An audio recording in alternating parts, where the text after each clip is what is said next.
Germans, innocent, shattered by this shocking forced march. April 16, 1945. A bright spring morning in Germany.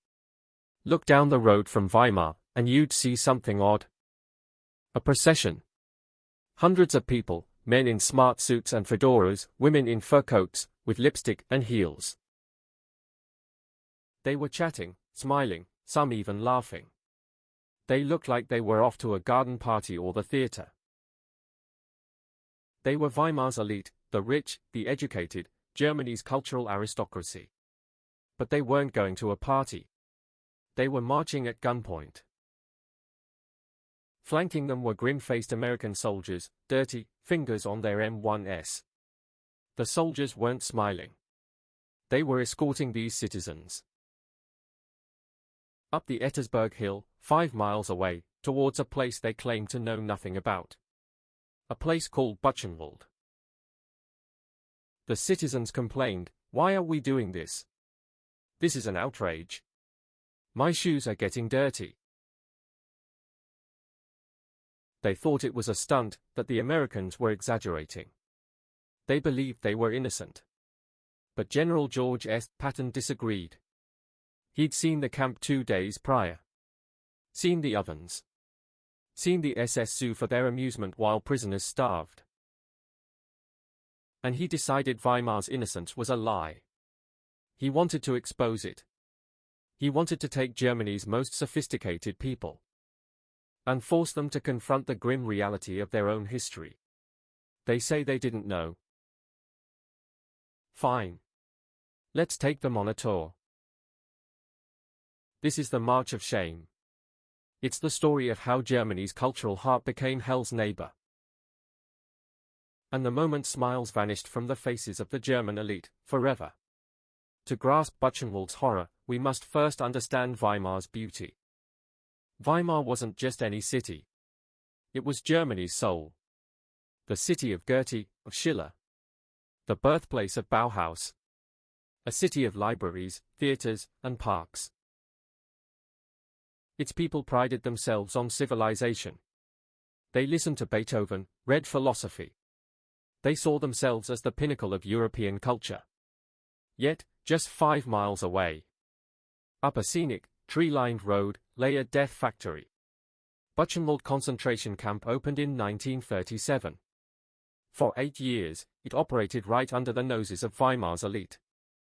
SS officers lived in nice suburban homes. Their wives shopped in Weimar's boutiques, attended the same concerts. Smoke from the crematorium drifted over the city. Ashes settled on their windowsills. Yet, when the Americans arrived, Weimar's citizens repeated the same phrase, "Wir haben nichts gewusst." We knew nothing. They claimed the smoke was industrial. They claimed the thin men on the railway were volunteers. They lived in a bubble of denial. But on April 11, 1945, the bubble burst. The U.S. Third Army arrived. As Patton's tanks entered the area, the SS fled. The remaining prisoners took control of the camp. Patton arrived a few days later. He'd seen Oradour. He thought he was prepared. He wasn't. Buchenwald was vast. 20,000 prisoners remained. Walking skeletons. Men weighing 60 pounds. Children who'd forgotten how to smile. Patton entered the camp. He saw the piled bodies in the courtyard. Hundreds, stacked like firewood. Naked, jaundiced, eyes open. Patton was a tough man. Old blood and guts. But this broke him. He wrote in his diary, "I have never felt so sick. This is not war. This is madness." He looked at the German civilians in nearby fields. Plowing land, hanging laundry, ignoring the overpowering smell of death that made American soldiers vomit. Patton asked the camp commander, "Do the people in that town know about this?" The commander replied, "They say they don't, General." Patton's face turned red. He slammed his riding crop against his boot. "They are lying," he stated. "And I'll prove it." Patton summoned the provost marshal. He gave a unique order. He didn't just want the mayor. He wanted the best of the best. He ordered his MPs into Weimar. Find the richest, the professors, lawyers, businessmen, politicians' wives. Round up 1,000. The MPs entered the city. Knocked on grand villa doors. Went into shops. They told civilians, "You're going for a walk. Put your coats on. General Patton invites you to see your neighbors." The Germans were confused. Some indignant. "I'm a doctor," one man yelled. "You can't order me." The MP pointed his rifle. "Start walking." A strange sight, a column of 1,000 well-dressed civilians marching uphill. Jeeps drove alongside, ensuring no one escaped. The mood among the Germans was light. They chatted. Women fixed their hair. They saw it as an inconvenience, a silly American game. They smiled for cameras. They had no idea what awaited them at the hill's summit.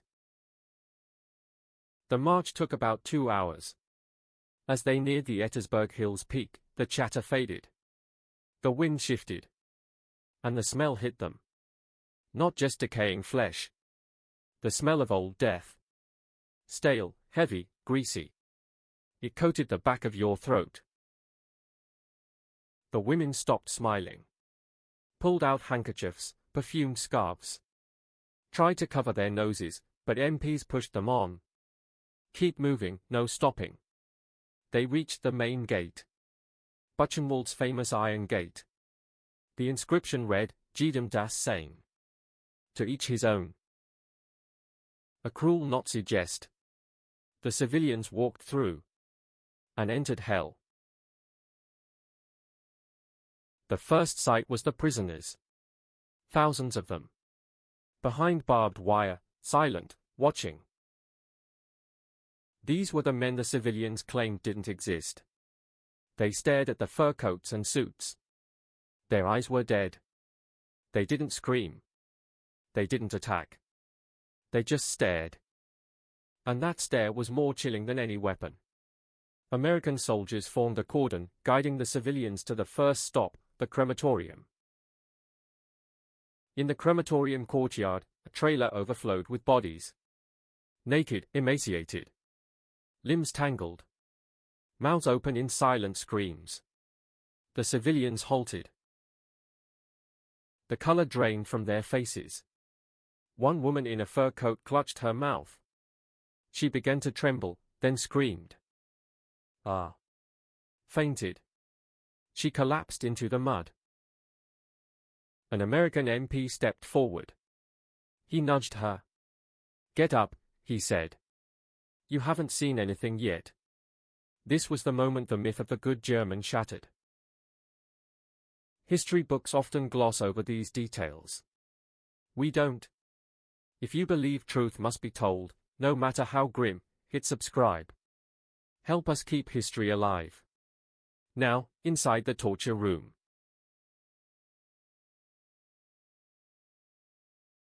The Americans forced the civilians past the bodies. Forced them to look. If a man looked away, a soldier grabbed his chin.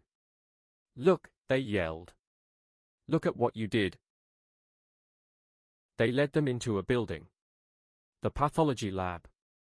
The SS kept medical records and souvenirs. On a table, displayed like shop items, were SS artifacts. 2 shrunken heads.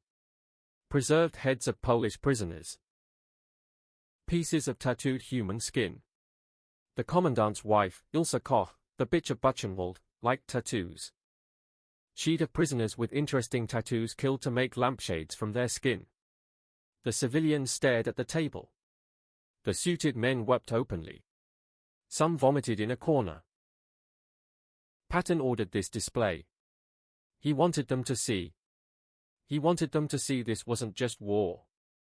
This was perversion. This was evil. An American officer stood by the table. He spoke perfect German. "You claim ignorance? These were made here, in your own backyard, while you were at the theater, while you had your coffee. The civilians had no reply. Their denials were gone. They were exposed in their guilt. The tour carried on. They saw the small camp, the quarantine area, where prisoners were left to die of typhus. The smell was so bad here that even the US soldiers wore masks. But the civilians weren't allowed masks. They had to breathe it in. A former prisoner, a man like a skeleton, walked up to a well-dressed German banker. He pointed a trembling finger at him. "I remember you," the prisoner said. "I worked at the train station. I saw you. You saw me. You turned away." The banker broke down. He fell to his knees. "I didn't know. I didn't know," he cried. But no one believed him. Not even himself. By the tour's end, the 1,000 citizens of Weimar were ruined. They walked out of the gate in silence. No one was talking. No one was smiling. The women's makeup was smeared with tears. The men's suits were covered in dust. They walked back down the hill, returning to their lovely city of poets. But the city would never seem the same to them. Each time they looked at the hill, they'd see the bodies. When Eisenhower heard about Patton's tour, he didn't scold him. He extended the order. He knew what Patton had done was vital. He sent a message to Washington and London. "Send the press," he ordered. "Send the congressmen, send the members of parliament, send the newspaper editors." He wanted people to witness it. He famously stated, "The things I saw are beyond words. I made the visit deliberately so I could give direct evidence of these things if, in the future, there's a tendency to dismiss these allegations as mere propaganda." Eisenhower knew people would try to deny the Holocaust. He knew that 50 years later, people would claim it never happened. So he made the Germans testify against themselves. The impact of the forced tour was immediate. That night, back in Weimar, the shame was too much for some. Just like in Ohrdruf, the guilt cost lives.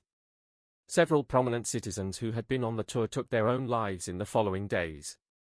They realized their culture, their education, their civilization had failed to stop them becoming monsters. They couldn't stand to see themselves in the mirror. Patton was informed about the suicides. He didn't celebrate, but he didn't mourn either. He just said, "Good. Perhaps the rest will learn." The forced tour of Buchenwald is a moment history must never forget. It brings up a question we still ask today. How much does the average citizen know about their government's crimes? The people of Weimar weren't the ones pulling the trigger. They weren't the ones turning on the gas.